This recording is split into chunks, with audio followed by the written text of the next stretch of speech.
कोई भी प्रसंग आप गाएं, किसी भी गाने में कोई प्रसंग गाएं तो क्या आपकी रजिस्ट्री होगी उस प्रसंग की? अरे ग्रंथ सबके लिए हैं।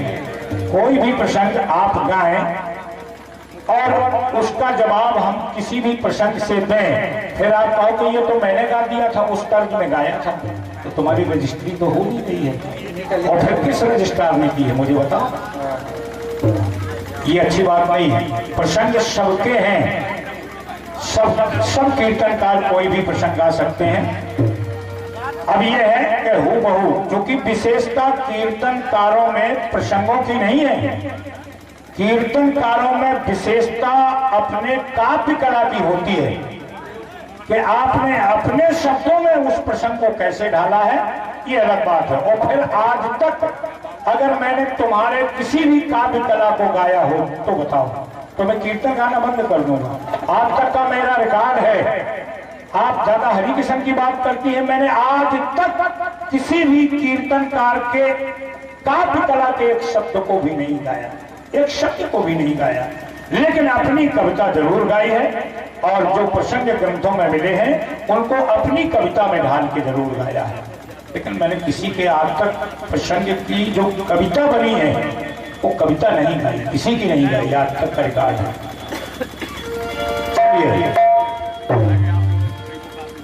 अब एक गीत आया है और ये भी बड़ा कठिन मामला दिया है राखी जी ने सुबह सुबह। अब प्रयास करते हैं कि आपका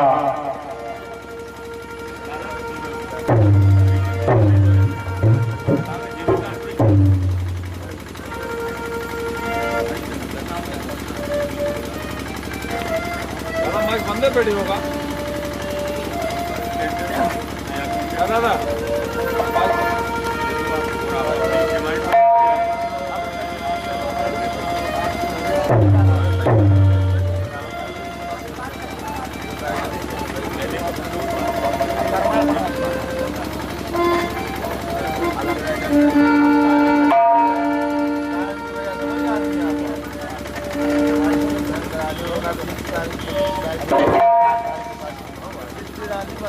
गीत आपकी ओर से आया है और प्रयास मेरा देखिएगा।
अच्छा गीत आपकी ओर से आया है और इसमें विशेषता यह है आपकी कि कुछ तत्वों की बात की है आपने,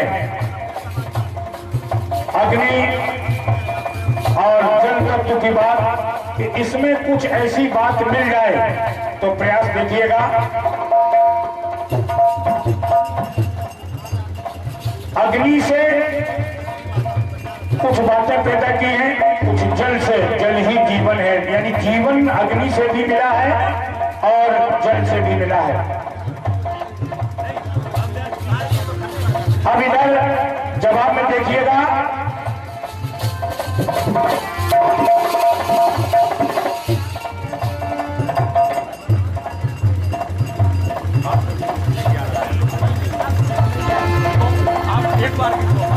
पानी से चलती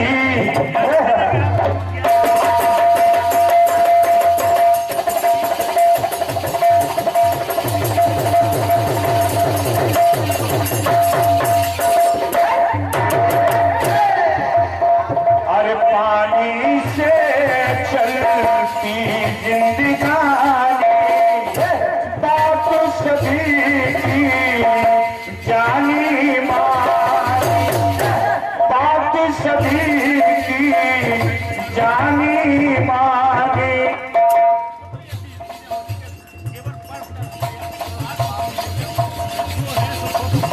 मगर कहीं ये प्राण भी लेता, मगर कहीं ये हर प्राण भी लेता है, देखो नादानी में एक गजब की बातें अगर मिल जाए, मिले ये जीवन देखो जो पानी में, मिले ये जीवन पानी में।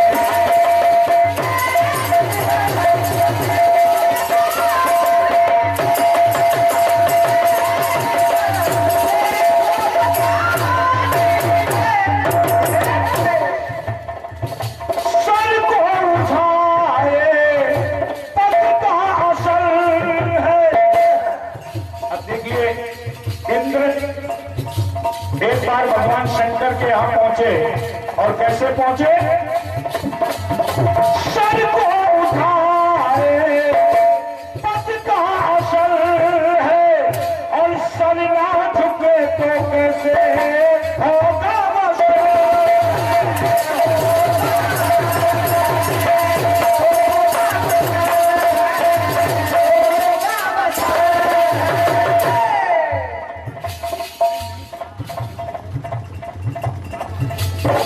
इंद्र और बृहस्पति, क्योंकि इंद्र को घमंड था और चला जा रहा था इंद्र, भगवान शंकर सामने और बिना पूछे ही अंदर प्रवेश करने की कोशिश की इंद्र ने, तो क्रोधी अग्नि शिव जी की चली, क्रोधी अग्नि शिव जी की चली, तो गिरी सागर के पानी। इंद्र का वो अभिमान देख करके भगवान शंकर की क्रोध की एक ज्वाला इंद्र के ऊपर चली, मगर वही ज्वाला जाकर के समुद्र में गिरी, सागर के पानी में गिरी, और उसी ज्वाला से एक जीवन पैदा हो रहा, जीवन मिल रहा है। वो क्या? क्रोधी अग्नि शिव जी की चली, तो गिरी सागर के पानी में। जब की बातें अगर मिल जाए,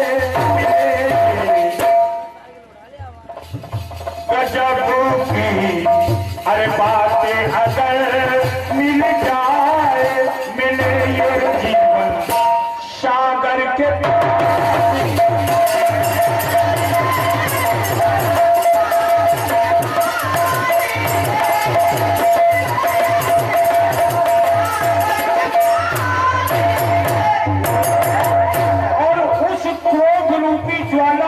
समुद्र के पानी में गिरी, उस ज्वाला से एक जीवन पैदा हुआ, यानी जालंधर पैदा हो गया।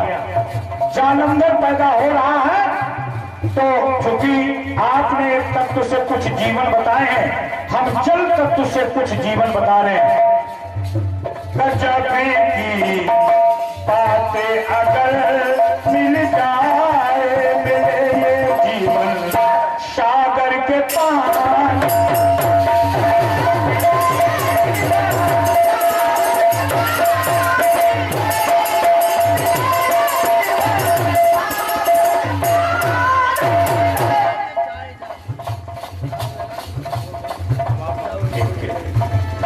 हमारे भैया श्री रामदयाल जी मनहर आपकी ओर से ये पुष्पों का हार सम्मान के रूप में उन्होंने भेंट दिया है और 101 पत्र मुद्राएं हमारे सुरेश सारंग के लिए जो ढोलक पर संगत कर रहे हैं उनके लिए है और ये 51 पत्र मुद्राएं हमारे दोनों कोरस करने वाले कलाकारों के लिए हैं और 101 पत्र मुद्राएं मेरे लिए हैं। मैं धन्यवाद और शुभकामना प्रेषित करता हूं भाई रामदयाल मनहर के लिए। और ये 101 पत्र मुद्राएं हैं दूल्हा के भाई, क्या बात है, दूल्हा के भाई साहब गुंजौरा वाले JSA 100 रुपया इसी गीत पर प्रसन्न होकर के भेंट कर रहे हैं। मेरी तरफ से भैया दूल्हा के भैया को हार्दिक धन्यवाद है, शुभकामना है। और चूंकि राखी जी के गीत में अग्नि तत्व से कुछ जीवन मिले हैं तो इधर जल तत्व से हम जीवन बता रहे हैं। पहला उदाहरण मैंने दिया है जालंधर का कि भगवान शंकर की क्रोधाग्नि से जो ज्वाला पैदा हुई वो ज्वाला समुद्र में गिरी और उसी ज्वाला से जालंधर पैदा हो गया। दूसरा उदाहरण देखिएगा,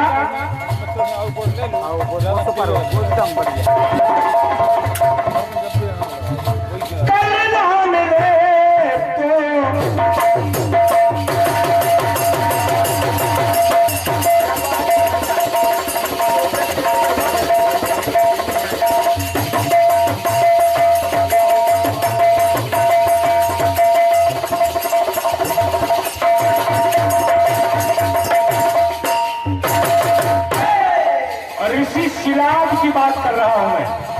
ऋषि शिलाद,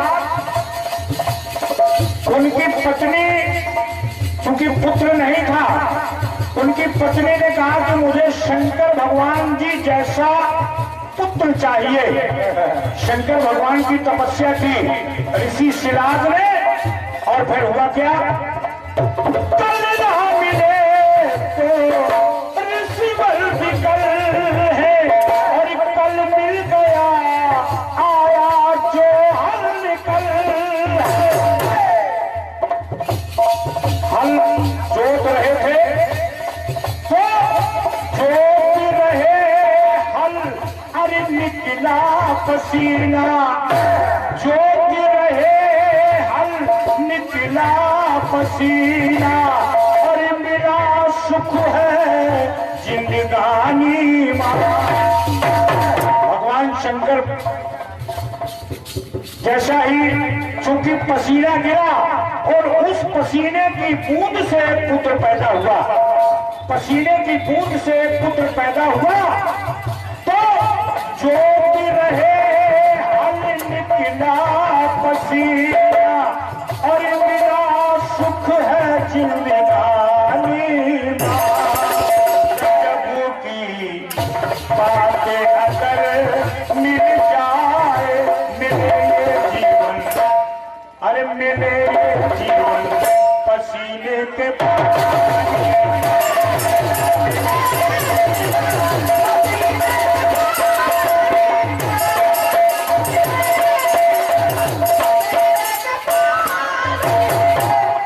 एक उदाहरण और देखिएगा। अभी सागर के पानी में, फिर पसीने के पानी में, सागर के पानी में जालंधर पैदा हुआ, पसीने के पानी में ऋषि शिलाद को एक पुत्र रत्न की प्राप्ति हुई।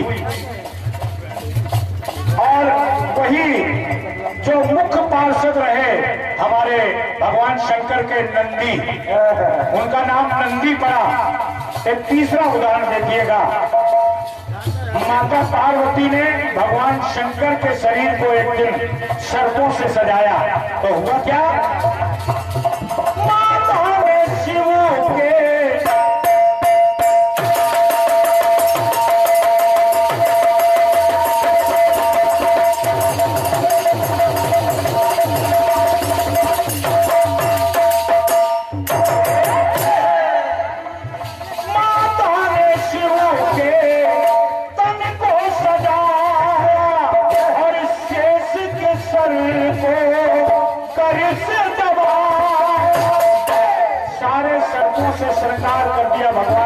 कर का, लेकिन कर का कंगन बना रही थी, कर का कंगन बना रही थी, तो वो सर्प जो जिससे कंगन बना रही थी वो बार बार इधर उधर सटक जाता था।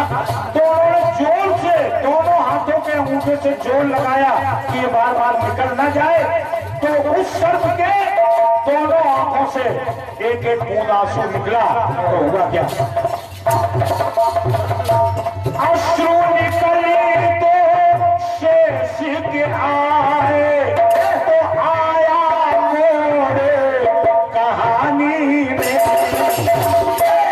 तो आंसू निकले उस शेष के दोनों आंखों से, तो एक बूंद से सुनैना पैदा हो गई और एक बूंद से सुलोचना पैदा हो गई। तो जल से यानी पानी से यहाँ भी जीवन मिल रहा है। सुनिएगा, अश्रु निकल तो शेष के आए और आया मोरे कहानी में।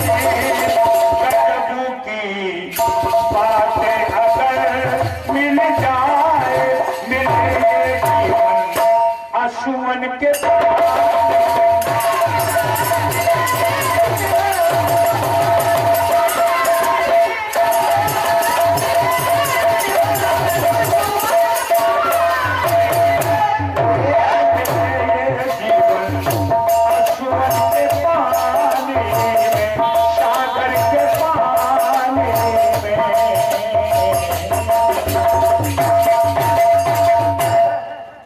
याद नहीं है। और ये मैंने कह दिया कि मैंने किसी का गाना आज तक नहीं गाया। अब राखी जी कह सकती हैं कि ये गाना क्यों गा रहे हो, ये तो मेरे बाप का है, ये मेरे बाप का है, इसलिए मैं इसको गा सकता हूँ।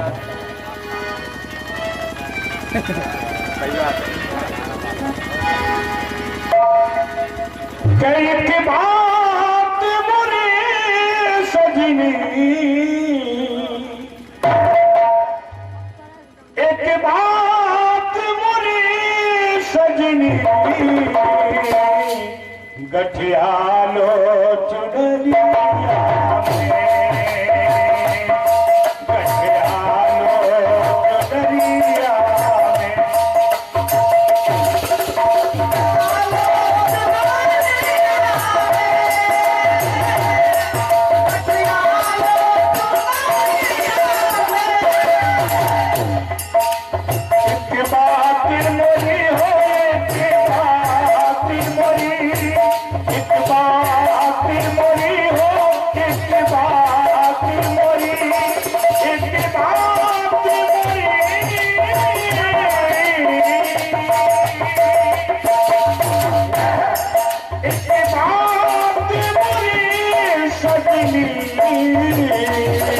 गठियालो चुनरिया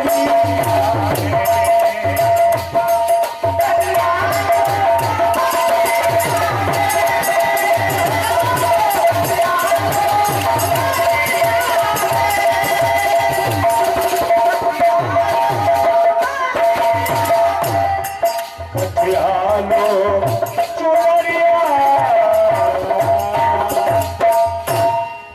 राखी जी केवट क्यों नहीं रोया, और बिना रोए ही उसके आंखों से आंसू आ गए। बड़ी गड़बड़ वाली बात हो गई। राखी जी आपको मालूम होना चाहिए, कभी हमेशा रोने से आंखों में आंसू आते हैं, लेकिन कभी कभी हंसने पर भी, प्रसन्न होने पर भी आंखों से आंसू आते हैं, प्रेम से आ जाते हैं। इतना जब आदमी प्रसन्न होता है, प्रेम में विभोर हो जाता है, तो प्रेम आंसुओं की धारा बह पड़ती है। तो प्रेम आंसुओं की धारा बह पड़ी उस समय केवट के आंखों से। अब आप कहती हैं कि वो रोया तो नहीं है, आंखों में आंसू कैसे आ गए? अब ये तो अब आपका विचार है कि बिना रोए आंखों से आंसू नहीं आते हैं, लेकिन मेरा कहना यह है कि बिना रोए भी आंखों से आंसू निकलते हैं। चलिए एक गीत मैं दे रहा हूं अंतिम क्षणों में, और एक ऐसा गीत जिसको सुन करके आप याद रख सकें, ऐसा गाना मैं दे रहा हूं, सुनिएगा।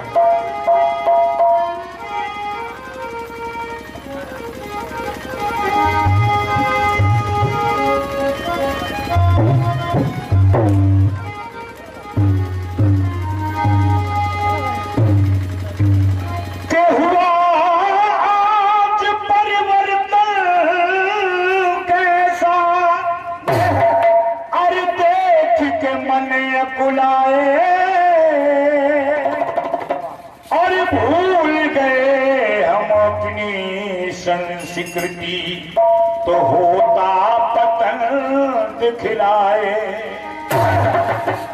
कुछ ऐसा लग रहा है, ऐसा अनुभव किया जा रहा है कि हमारे देश की संस्कृति का पतन हो रहा है। इसलिए ये गीत मैं गा रहा हूं, इसलिए ये संदेश दे रहा हूं, आप सभी के पास तक ये संदेश पहुंचा रहा हूं कि इसकी रक्षा करना हमारा परम कर्तव्य है। अब पतन कैसे हो रहा है इस पर विचार करिएगा। कहना यह है, एक तर्ज बहुत अच्छी निकली और विशेष रूप से ये तर्ज मुझे यहीं से मिली थी। यहीं से मतलब पाली से। पाली में बहुत साल पहले, लगभग 10-12 साल पहले एक बार कार्यक्रम में आया था, तो ये तर्ज शिवचरण में गए थे। शिवचरण चौरसिया जो अभी इंदौर में रह रहे हैं आजकल, उन्होंने इस तर्ज को गाया था, मुझे बहुत पसंद आई थी ये तर्ज। अब तर्ज सुनिएगा कि मत प्यार करो परदेसी से,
सुनिएगा। इस गीत में उद्देश्य क्या है इस पर भी चिंतन करिएगा। क्या है कि पश्चिम की हवा में बहकर हम, आज जो पाश्चात्य सभ्यता ने प्रवेश कर लिया है हमारे देश में, उसके कारण और कोई कारण नहीं है कि पश्चिम की हवा में बहकर हम निज धर्म निभाना भूल गए। और करने क्या लगे, चूंकि पाश्चात्य सभ्यता हमारे देश में जब प्रवेश कर गई तो हुआ क्या कि पत्नी का दबाया सर ने, पत्नी का दबाया सर ने, अरे तेरे माँ के दबाना भूल गए। मैं ये नहीं कहता कि पत्नी के दुख में शामिल न हुआ जाए, अरे ये भी हमारी संस्कृति है कि वो चूंकि हमारी धर्म पत्नी है उसके कष्ट में हमको कष्ट होना चाहिए। लेकिन हम इस बात को भूल गए कि पत्नी को अगर जुकाम हो गया तो हमने स्कूटर उठाया और मेडिकल स्टोर चले गए, दवा लेकर के आ गए। अगर माता ने कहा कि बेटे मेरे चश्मा फूट गया है, मुझे दिखता नहीं है, तो उसका चश्मा का ख्याल नहीं है कि चश्मा बनवा दिया जाए। इसलिए मैं कह रहा हूं कि पत्नी का दबाया सर ने, फिर पैर माँ के दबाया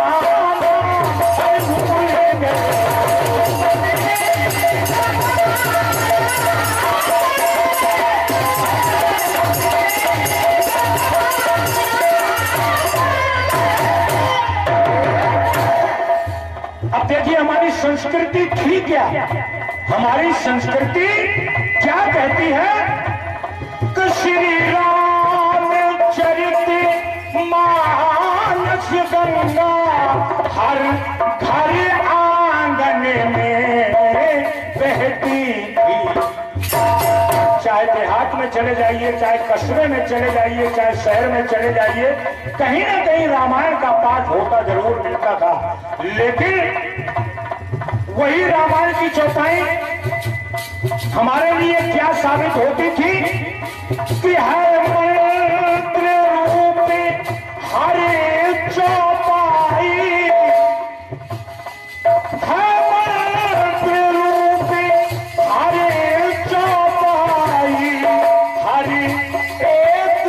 पे रहती थी। लेकिन आज पाश्चात्य सभ्यता में जब हम घुल गए तो उस मानस रूपी गंगा में, उस मानस रूपी गंगा में और हम अरे डुबकी लगाना अरे भूल गए। और पत्नी का दबाया शर्ले दिल पेल माँ के दबाया।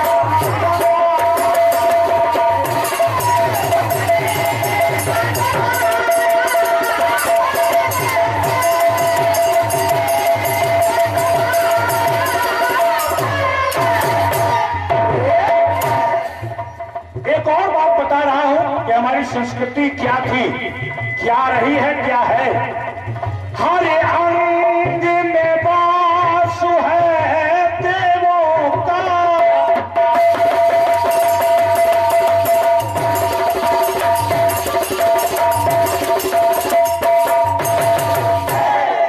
हर अंग में वास है देवों का, वो गौ माता कहलाती है। और जिसके कारण हम पलते हैं, उसी के कारण हम पल रहे हैं, क्योंकि दूध और घी उसी के बैल से हम खेतों को जोतते हैं, अन्न पैदा करते हैं। तो सब कुछ देने वाली गौ माता, लेकिन जिसके कारण हम पलते हैं और वो भूखी आंसू बहाती है, तो उस देव पूजी गौ माता को, उस देव पूजी गौ माता को अरे हम रोटी खिलाना भूल गए। हमारे यहाँ की ये संस्कृति थी कि जब भी, अब तो गैस में रोटियां बनती हैं, लेकिन जब पहले चूल्हे में रोटी बनती थी तो सबसे पहले रसोई से जो पहली रोटी बनकर के निकलती थी वो गौ माता को खिलाई जाती थी। लेकिन आज बड़ा मुश्किल काम है, इसलिए कहना पड़ रहा है उसे देव पूजी गौ माता को हम रोटी खिलाना भूल गए। का दबाया शर्ले गिर माँ के दबाया।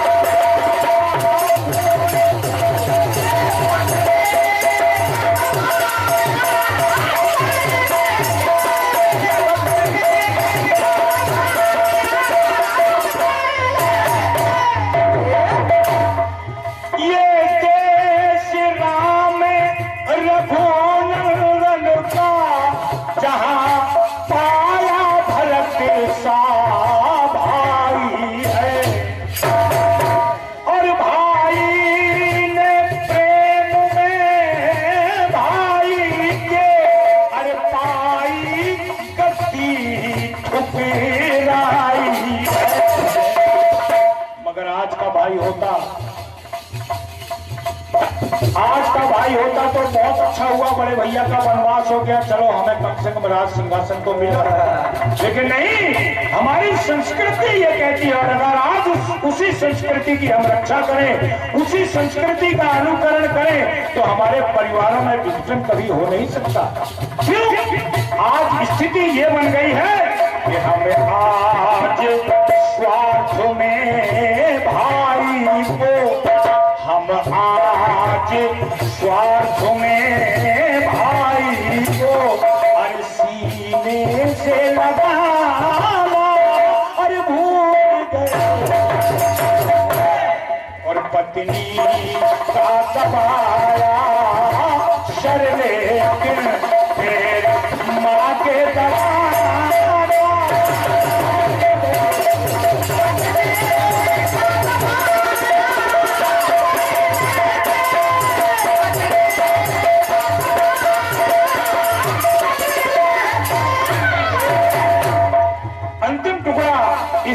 देखिएगा